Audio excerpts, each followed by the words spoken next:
Hi, this is Pat Barrett. This is my Seattle shirt, the School of Civic and Economic Thought and Leadership.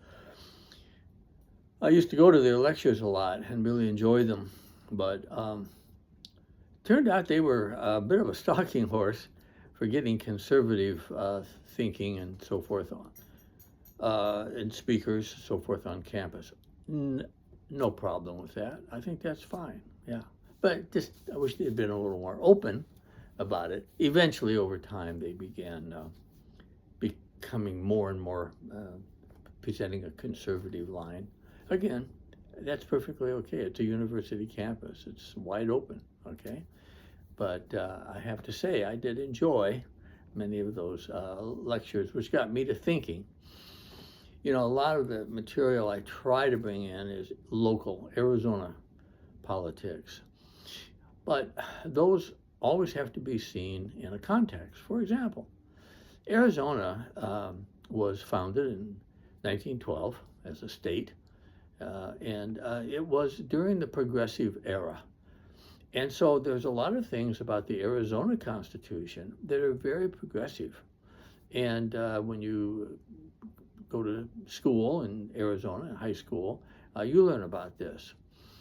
I wanted to talk a little bit about the fact that that kind of context is important to understand, for understanding many of the things that we're concerned about now. Broadening this out to our nation and to the world is important, and I would like to give you a kind of timeline now, because I will be doing more of these talks. And the progressive era that I just talked about came after the Gilded Age. So the Gilded Age was the age of the robber barons, immense wealth, corporations dominating the economy of the country and the politics and so forth. And that's where the progressive era came in. Theodore Roosevelt, the president at that time, and the cousin of Franklin Roosevelt, who came later, both had progressive ideas, even though they came from what we call patrician families, very old, very wealthy families. And after the Gilded Age, we had the progressive era. After the progressive era, we had what's called the Roaring Twenties, the era of the flapper girl and so forth. We have very same kinds of things now, you know, big parties and everything.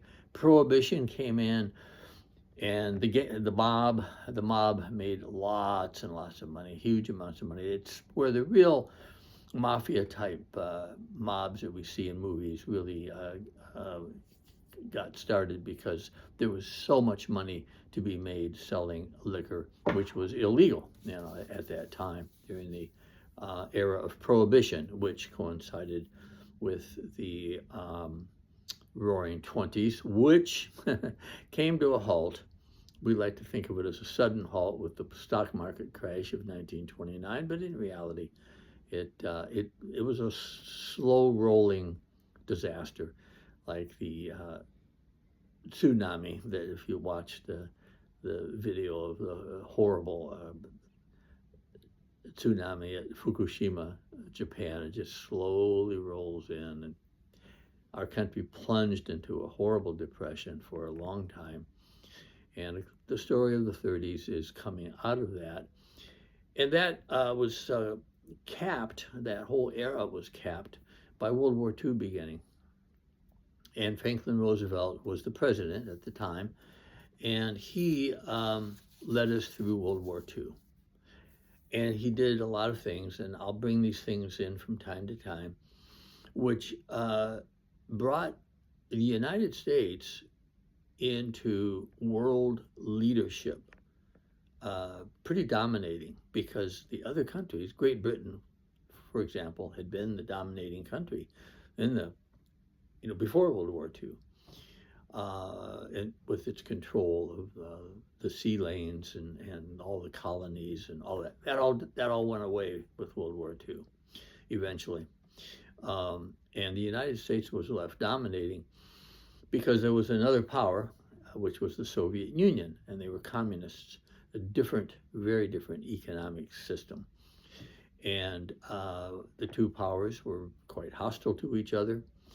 And Europe depended on us, and East Asia depended on us for protection. And there's a lot of talk these days with Donald Trump and so forth, saying that the Europeans have been treating us as suckers, taking all of our money through the troops that we have in Europe to protect them, our nuclear umbrella. We have the nuclear bombs to counter the Soviet Union and so forth. Well, of course, the Soviet Union disappeared, and that left us from the early 90s until now as the dominant world power. But there now is China, kind of unforeseen, because when I was young, China was pretty much a third world country. It was not the powerhouse it is now. Japan was. Japan, with our help, we defeated Japan in World War II with our help.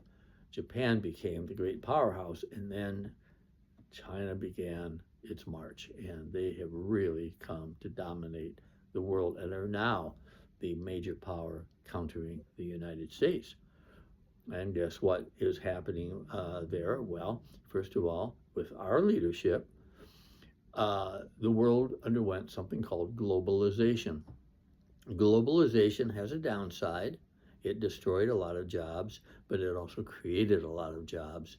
And the data is clear. It raised millions of people, more than millions, well over 1 billion plus, out of poverty. They may be poor compared to an American family, say, but considering where they came from, they're in much better shape now.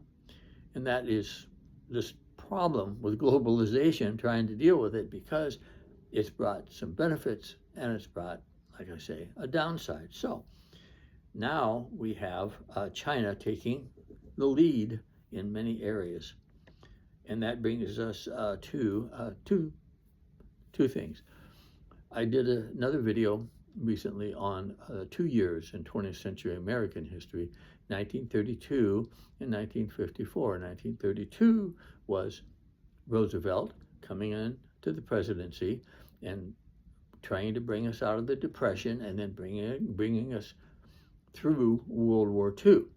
Okay. In 1954, then, about 10 years after Roosevelt died, a Supreme Court decision came down saying that separating blacks and whites legally, keeping blacks in certain areas, out of certain jobs, et cetera, was unconstitutional. And I'll have a lot more to say about that, because it set off a reaction among many, many people in this country that has led to the current position we're in, where many Americans are very, very unhappy with the way things are, partly due to globalization and partly due to the equalization of all people in the country, including people who've come here very recently, the immigrants. And America has always had reactions against immigrants because we've always had immigrants. We are an immigrant country, no question. My grandparents came here. They didn't speak English, and they were successful. So 1932, 1954, we now have reached a point which is quite shocking to people like me at my age, to see this country begin to fall apart.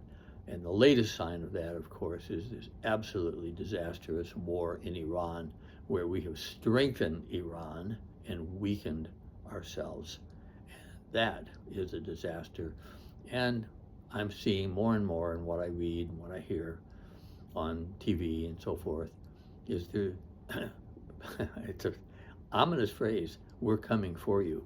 There are people who are saying those who followed Trump and those who have been in his administration and have helped destroy the institutions that made us a great country, if we ever get the chance, we're coming for you and holding you responsible for what you've done.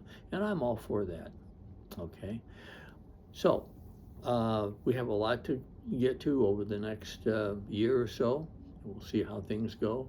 We're leading up to the midterm election in November, which will determine who holds power in the House and the Senate. If both the House and the Senate fall to the Democrats, I'm a Democrat, we can do a lot to stop Trump. And again, I want to go to, it's not the man Trump, it's the people who use him, okay? And we'll get more into that as well. In the meantime, we'll be coming back periodically to what's going on in Arizona. And I thank you for watching, and I hope you like, and I hope you subscribe, and I hope you comment. And thanks a lot.